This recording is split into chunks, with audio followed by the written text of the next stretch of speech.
Cross-stitch is the art of turning a gridded pattern of pixels into a masterpiece of stitches. Let me show you how it's done. Cross-stitch uses Aida cloth, which is specially woven with squares punctuated by needle-sized holes. To get started, separate the pieces of your embroidery hoop and fold your fabric in half twice to find the center. The edges are prone to fraying and you'll be working on this project for a while, so either use a zigzag stitch or just plain old masking tape to secure the edges. The solid piece of the hoop has an extra little lip that should face towards the fabric, while you sandwich the outer hoop over top of it. You might have to loosen the screw all the way at first to get it sandwiched onto the fabric. Use your fabric center mark to line up with the approximate center of the hoop and start tightening the fabric in the hoop as you tighten the screw. Notice how that lip on the inner rim really grips onto the fabric. Most embroidery floss has 6 strands, and for cross-stitch you won't be using all of them at once. Untwist the center of a strand of floss, put your thumbs in and draw them apart, letting the ends untwist as you go. This is the easiest way to keep your floss from getting tangled.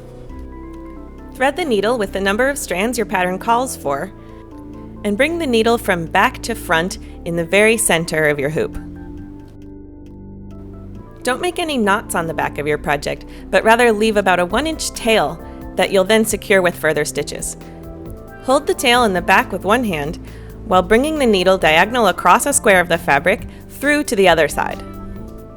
Come from back to front again in an adjacent hole, and then flip it over to ensure that that loop catches the tail in the back. What you've just made is a half stitch, one diagonal in the X, and we'll make several of these in a row before retracing our steps to complete the other half. Follow the pattern to know where to put the stitches, and in this first row, don't forget to catch that tail in the back. Reverse direction and complete the other diagonals, making the stitches into little X's. Be consistent in the way the first half and second half of your stitches lean over the entire project so they look even when they're sitting next to each other. You can fill in entire areas with half stitches and then go back over them later. Once you get the hang of it, you'll notice you use both hands, one on the back and one to move your needle. And the bigger your hoop is, the more your fingers have to stretch. The trade-off is that a smaller hoop has to be moved around your project more often. Newsflash, your hands are really dirty. So you see how I'm holding the fabric around the edge of the hoop so that my fingers are only ever touching the back side of the fabric? That way you won't end up with a nightmare dirt ring later. You can stop and start sections of floss by weaving the needle through stitches on the back of your fabric. And don't bridge unstitched sections of fabric or the floss might show through on the front. Double check that you've crossed all your stitches and then look to your pattern, which might call for some back stitching. These are the outlines that really make your designs pop.